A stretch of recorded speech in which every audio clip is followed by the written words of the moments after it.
السلام علیکم، کیسے ہیں آپ لوگ؟ امید ہے سب بخیر ہوں گے۔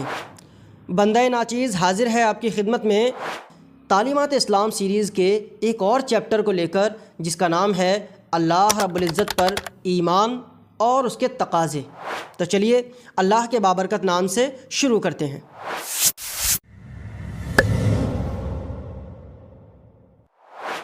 حدیث جبریل، جس کا ذکر ہم پہلے بھی کر چکے ہیں، اس میں نبی کریم صلی اللہ تعالیٰ علیہ وسلم نے جن چیزوں پر ایمان لانے کو ضروری قرار دیا، ان میں سے پہلی چیز اللہ پر ایمان ہے۔ ایمان اقرار باللسان و تصدیق بالقلب کا نام ہے، یعنی زبان سے اقرار کرنا اور دل سے اس کی تصدیق کرنا۔ اس اعتبار سے اللہ پر ایمان کا مفہوم یہ ہوگا کہ بندہ اللہ رب العزت کے وحدہ لا شریک ہونے، خالق و مالک ہونے، پروردگار اور مشکل روا ہونے کو اپنی زبان سے اقرار کرے اور اپنے دل کی گہرائیوں سے اس کی تصدیق بھی کرے۔ اس اقرار و تصدیق کے جمع کرنے کا نام ایمان باللہ ہے۔ اگر محض زبان سے اللہ کے اللہ ہونے کا اقرار و اظہار کافی ہوتا تو کافروں کے لیے اس شرط کو ماننا اتنا مشکل نہ ہوتا۔ اصل بات یہ ہے کہ اقرار کے ساتھ ساتھ ایمان باللہ کے کچھ تقاضے اور بھی ہیں، جن کو پورا کرنے سے ایمان کی تصدیق عملاً ہو جاتی ہے۔ اگر ان تقاضوں کو ٹھیک پورا کیا جائے تو ایمان کامل ہو جاتا ہے، اور اگر ان کو نظر انداز کر دیا جائے تو ایمان کامل نہیں ہو سکتا۔ اللہ پر ایمان کے تقاضوں کو ہم بنیادی طور پر 3 قسموں میں تقسیم کر سکتے ہیں۔ پہلی،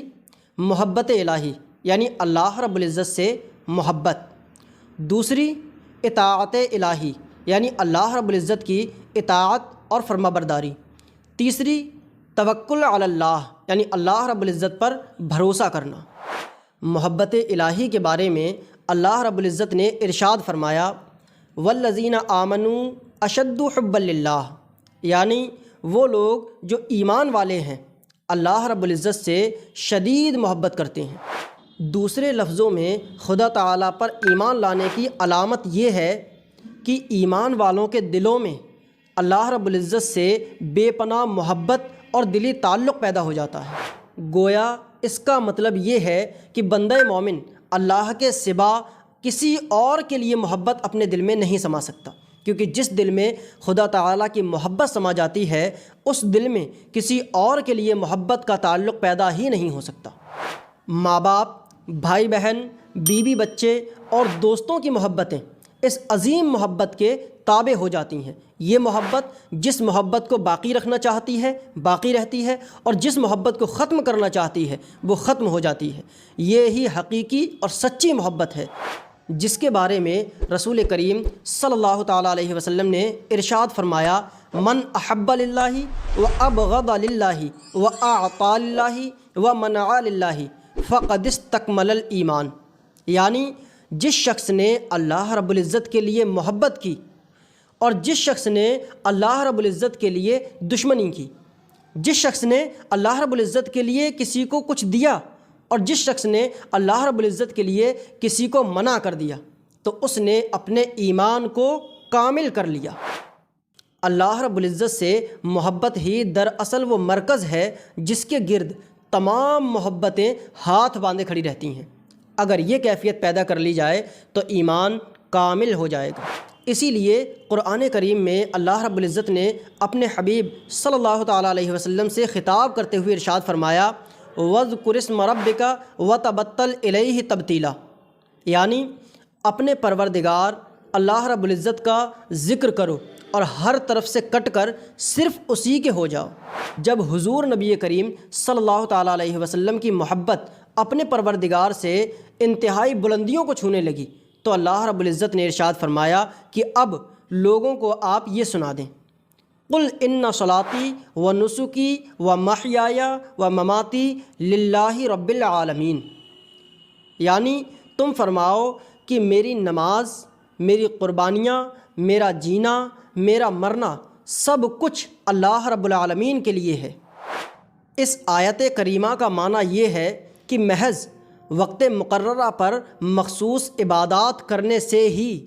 بندگی کا حق اور محبت کا حق ادا نہیں ہوتا، بلکہ حق تو یہ ہے کہ انسان اپنی زندگی اور موت سب کو اللہ رب العزت کے تابع کر دے اور پھر یوں کہے کہ میرا جینا اور میرا مرنا اور میری زندگی کے تمام معاملات اللہ رب العالمین کے لیے ہیں۔ یہ محبت و بندگی کا سب سے اونچا مقام ہے کہ انسان کی اپنی نگاہ میں اپنی شخصیت اور اپنی ذات بھی ہیچ ہو جائے اور صرف اس کے دل و دماغ میں ایک ہی ذات، ایک ہی شخصیت اور ایک ہی محبوب کی محبت و عقیدت باقی رہ جائے۔ اسی وجہ سے عارف لوگوں کا کہنا ہے کہ عشق ایسی آگ ہے جو دل سے محبوب کے سوا سب کچھ جلا کر راکھ کر دیتی ہے، یعنی جب بندہ اپنے دل میں اللہ رب العزت کی محبت کا چراغ روشن کرتا ہے تو اس کے دل سے اللہ رب العزت کی محبت کے سوا سب کچھ جل کر راکھ ہو جاتا ہے، اور پھر بندے کا عالم یہ ہوتا ہے کہ اللہ رب العزت کی محبت جن محبتوں کو باقی رکھنا چاہتی ہے وہ باقی رہتی ہیں، اور جن محبتوں کو ختم کرنا چاہتی ہے وہ ختم ہو جاتی ہیں۔ یعنی بندے کا عالم یہ ہوتا ہے کہ بندہ اللہ کے لیے دوستی کرتا ہے، اللہ کے لیے ہی دشمنی کرتا ہے، اور اللہ رب العزت نے جن کاموں کو کرنے کا حکم دیا ہے وہ ان کو کرتا ہے، اور جن سے رک جانے کا حکم دیا ہے وہ ان سے رک جاتا ہے۔